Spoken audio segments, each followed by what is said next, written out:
This is Courage Barbell. I just shot this whole video and forgot to hit record. So this is take 2.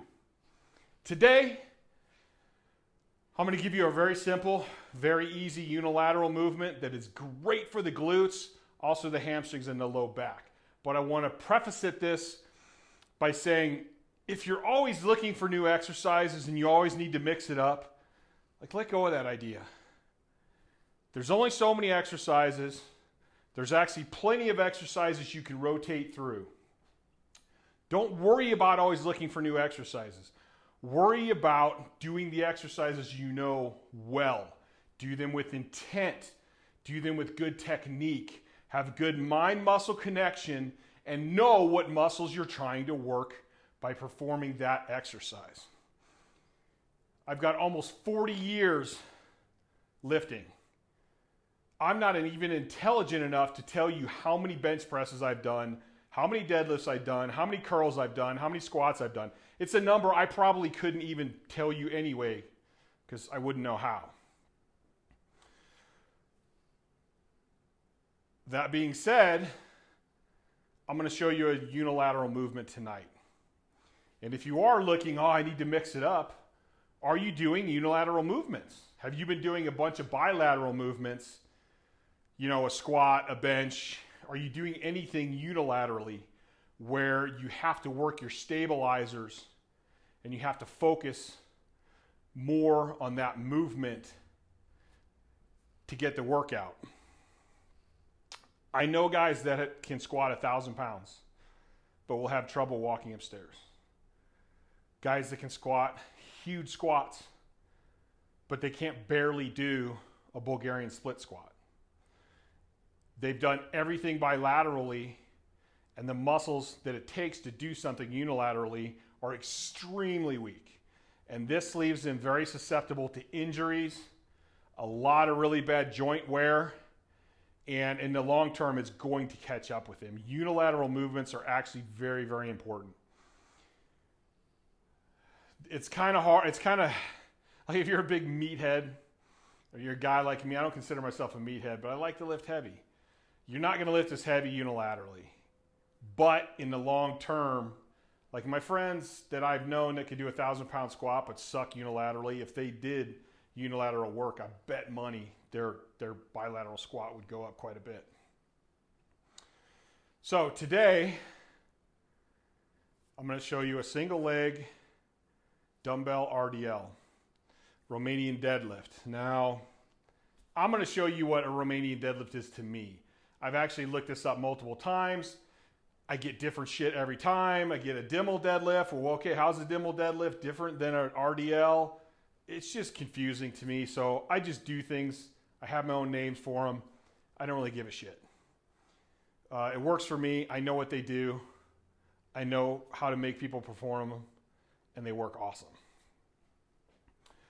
So, the key things to the single leg Romanian deadlift. You want to keep your hips parallel to the floor. So you don't want to be up here, you don't want to be out here, and then you want to keep them perpendicular, as in like 90 to the midline of your body. So I don't want to be out here doing a Romanian deadlift where I'm opening way up here and opening up, coming down like this. I want to keep everything really straight. So you'll see a lot of people will go, and if you do this, you're going to tend to want to turn and come out. I want it very strict, as close as you can get to just a regular Romanian deadlift. One of the other things that's very important is the neutral low back arch. And I always put neutral low back arch. I always say arch in there because a neutral low back is not a straight back. Everyone has some level of arch in their low back. That's neutral, where their natural curve is. What I see is I see a lot of people who will do their RDLs where they'll just bend over. And you're not going to get a good glute activation if you're doing that. And this, I know people are going to watch this, and some people are going to argue because they go, no, when I squeeze my glutes and do this. Look like a dog scraping his butt on the grass. That's only because you don't know how to use your glutes. Learn how to root, learn how to use your glute, and keep in this position. That's going to get you that glute activation. That's going to get you that big, strong, wide bubble butt. So, I got me a little dumbbell here. What I'm going to do, I'm going to start with the dumbbell in the hand of the leg that I'm going to use. I'm going to start with 2 feet on the floor. I don't know if I'm back enough that you can see my feet. I'm going to start with 2 feet on the floor because it's hard. Once I go to 1, it's kind of hard for me to get a good root. So if I have 2 on the floor, I can get here and go, okay, get my hips perpendicular, get them parallel, get my neutral low back arch, get a good root on that foot, then I can pick my other foot up. Now I'm going to go back.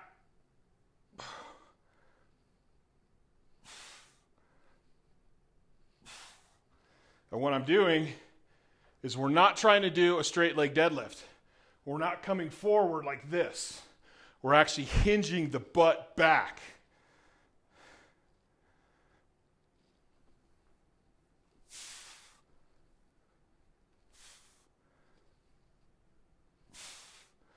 Like that.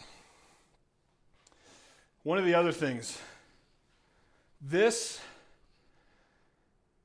movement is not about balance. Yeah, I want you to develop a little bit of balance over time, and it would be great if you can do them without holding on. But my main concern is performing the exercise right, hinging the butt back, neutral back, getting a good root, activating the glutes, the hamstrings, the low back. So usually what I do, even though I can balance, I don't want to focus on that. I want to focus on the movement, mind-muscle connection. So generally what I'll do is I'll get in a rack, any side of it, and I won't grab onto the rack, but I'll kind of just put a little pressure against it and let my hand move, just so I can really focus more. When you're trying to balance with nothing, it's going to be that much harder to keep your hips where you need to be, which is a good thing. But, which is a good thing, but I'm really more focused on the movement. So I'm going to be here, get my root, and like sometimes I'll grab this way, sometimes I'll just give a little push right here.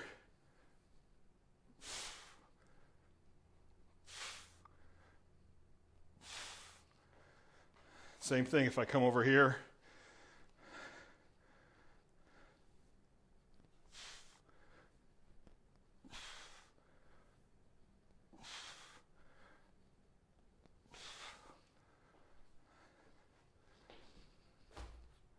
Remember, this is a hinging movement. So when I'm standing here, as soon as I hinge back a little bit, I can feel this glute load up. And the more I push that glute back, and the more I root, the more I'm activating that glute. That's it. That's honestly it. If you do these right, you'll feel your glutes. And you're going to feel your glutes the next day too.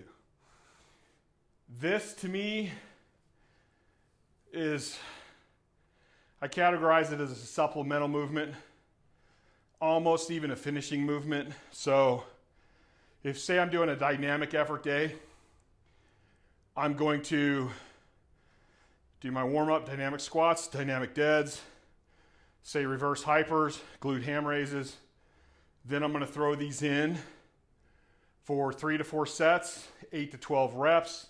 That kind of depends on the person and what they respond to. And then we'll finish up with some core work. So pretty simple, easy to do. I'm more concerned with the movement, feeling the muscle groups, than I am the weight. But as always, I'm one of those guys where I like to keep up in the weight. I've been doing a lot of these lately, and I'm gradually building the weight up. But if I do get to a weight where I'm not feeling it where I need to, and the weight's changing my technique or form, then I'll drop back down. Feeling the right muscle groups is way more important than what's on the bar. This is training. We're training and building up towards something. I'm doing these for a reason. The reason is I want to increase my squat. So if I'm not getting